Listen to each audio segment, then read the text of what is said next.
आज से 50 दिनों के लिए बंद हो गया सरिता बिहार फ्लाईओवर। दिल्ली, नोएडा, फरीदाबाद से आने जाने वालों को होगी परेशानी। मथुरा रोड से गुजरने वाले लोगों को करीब 2 महीनों तक दिक्कतों का सामना करना पड़ेगा। आज से मथुरा रोड स्थित सरिता बिहार फ्लाईओवर की मरम्मत का काम शुरू हो गया है। इस दौरान फ्लाईओवर के एक्सपेंशन जॉइंट्स को बदला जाएगा। दोनों कैरिज वे पर बारी बारी से यह काम किया जाएगा। प्रत्येक कैरिज वे पर मरम्मत का काम पूरा करने में करीब 25 दिन लगेंगे। इस हिसाब से यह काम करीब 25 दिनों में पूरा होगा। मथुरा रोड के इस हिस्से पर ट्रैफिक बहुत अधिक रहता है और ऑफ पीक आवर्स में यहाँ से बड़े पैमाने पर कॉमर्शियल वाहनों की आवाजाही रहती है। दिल्ली में अब 155 और दुकानें 24 घंटे खुलेंगी। सरकार का दावा, रोजगार के अवसर होंगे पैदा। दिल्ली के मुख्यमंत्री अरविंद केजरीवाल ने 155 दुकानों और व्यावसायिक प्रतिष्ठानों को 24 घंटे खोलने की मंजूरी दी है। इसका मुख्य उद्देश्य रात के समय भी दिल्ली के आर्थिक विकास को बढ़ावा देना, रोजगार के अधिक से अधिक अवसर पैदा करना और श्रमिकों के हितों की रक्षा को सुनिश्चित करना है। इसको लेकर इन व्यावसायिक प्रतिष्ठानों को 24 घंटे संचालित करने की अनुमति दी गई है। मुख्यमंत्री के हस्तक्षेप से पिछले 2 सालों में कुल 523 दुकानों और व्यावसायिक प्रतिष्ठानों को 24 घंटे संचालित करने की अनुमति मिली है। यह अब तक चली आ रही व्यवस्था में बहुत बड़ा बदलाव है। पीएसईएस को मिली प्रधानमंत्री भारतीय जन औषधि केंद्र खोलने की अनुमति। अब कम कीमत पर उपलब्ध हो सकेंगी दवाइयां। केंद्रीय गृह मंत्री अमित शाह ने बीती रात नई दिल्ली में एक महत्वपूर्ण बैठक रखी। इस बैठक में भारत सरकार द्वारा पूरे देश में 2000 प्राथमिक कृषि ऋण समितियों को प्रधानमंत्री जन औषधि केंद्र खोलने की मंजूरी मिल गई है। इनमें से 1000 जन औषधि केंद्र इस साल अगस्त तक और अगले 1000 दिसंबर तक खोल दिए जाएंगे। साथ ही इससे जुड़े लोगों की आय बढ़ेगी और ग्रामीण क्षेत्रों में रहने वालों को कम कीमत पर दवाइयां भी उपलब्ध हो सकेंगी।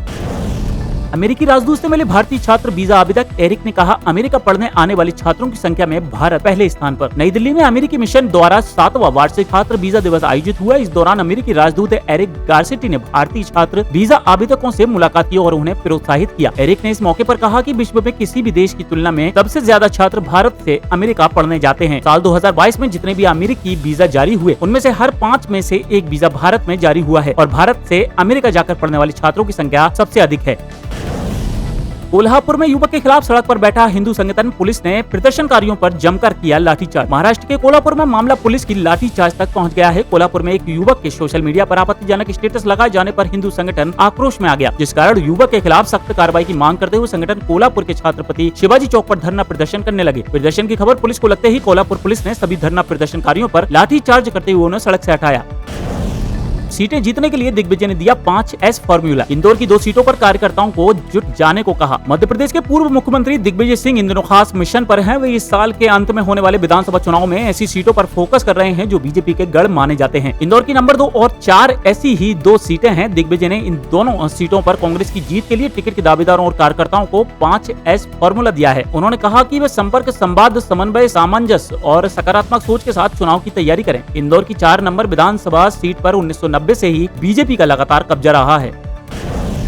11 साल के संघर्ष के बाद मिली किडनी ने बदल दी योगिता की जिंदगी। 8 साल से डायलिसिस के सहारे थी, 7वीं में छोड़ दी थी पढ़ाई। मध्य प्रदेश के इंदौर में एक होनहार बेटी के जीवन में नया सवेरा हो गया है। किडनी फेलियर की वजह से पढ़ाई छोड़ चुकी योगिता अब फिर से पढ़ाई कर सकेंगी। 2012 में योगिता भंवर की दोनों किडनियां फेल हो गई थी। इसके बाद से वो डायलिसिस पर जिंदा थी। उसे सप्ताह में 2 बार डायलिसिस कराना पड़ता था। इस वजह से उसे 7वीं कक्षा के बाद पढ़ाई छोड़नी पड़ी थी। किडनी के लिए उसके परिवार को 11 साल तक संघर्ष करना पड़ा। लंबे इंतजार के बाद उसे भोपाल की एक ब्रेन डेड महिला की किडनी मिल गई, जिसे डॉक्टरों ने प्रत्यारोपित किया।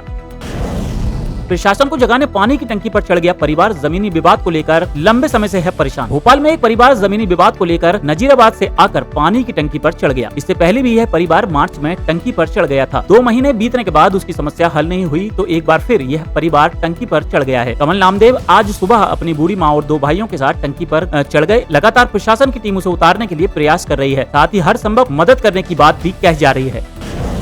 पन्ना व झाबुआ जिले में संपन्न हुआ मुख्यमंत्री कन्या विवाह योजना। शिवराज ने 986 जोड़ों को बीसी के माध्यम से दिया आशीर्वाद। मध्य प्रदेश के मुख्यमंत्री शिवराज सिंह चौहान ने पन्ना व झाबुआ जिले में हो रहे मुख्यमंत्री कन्या विवाह योजना के तहत सभी वर वधू को आशीर्वाद व शुभकामनाएं प्रदान की। शिवराज इस योजना के अंतर्गत आयोजित सामूहिक विवाह सम्मेलन में वीडियो कॉन्फ्रेंसिंग के माध्यम से शामिल हुए। इस सम्मेलन में करीब 986 जोड़ों का विवाह संपन्न हुआ। मुख्यमंत्री ने बेटियों से कहा कि वे विवाह के बाद भी लाडली बहना योजना के लिए पात्र हैं। इसके साथ ही वे अन्य योजनाओं का भी लाभ ले सकेंगी।